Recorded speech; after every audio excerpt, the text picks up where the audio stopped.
Everyone. నా పెళ్ళైన కొత్తలో మా అత్తగారు కమ్మటి పప్పుచారు కాసి అర్జెంట్ పని మీద బయటికి వెళ్తూ నన్ను పప్పుచారులోకి తాళింపు వేయమన్నారు. నేను చిన్ని మూకుడు తీసుకొని కమ్మటి నెయ్యి వేసి సూపర్‌గా తాళింపు పెట్టేసి, ఆ చిన్ని మూకుడిని మరుగుతున్న పప్పుచారులో వేస్తుండగా సడెన్‌గా ఆ మూకిడి పప్పుచారు గిన్నెలో పడిపోయి, మరుగుతున్న పప్పుచారు నా ఎడమ చెయ్యి 5 వేళ్ల మీద పడేసరికి నేను అరిచిన అరుపు ఎవ్వరికీ వినిపించలేదు. ఎందుకంటే ఆ సందర్భంలో మా ఇంట్లో ఎవ్వరూ లేరు.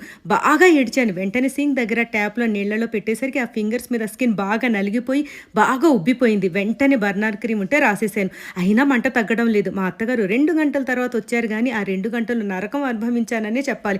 కాలితే ఇంత భయంకరంగా ఉంటుందా ఈ నొప్పి అనిపించింది ఆ క్షణంలో.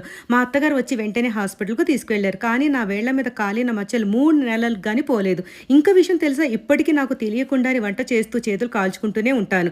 ఎక్కువగా చపాతీలు కాలుస్తున్నప్పుడు నా కుడి చెయ్యి మీద ఇప్పటికి మచ్చలు పడుతుంటాయి. ఇప్పుడు చెప్పండి ఫ్రెండ్స్, మీరు చెయ్యి కాల్చుకున్న వంట ఏది? మీరు చెయ్యి కాల్చుకున్నప్పుడు ఎలాంటి జాగ్రత్తలు తీసుకున్నారు? నాతో చెప్తారు కదా! Thank you.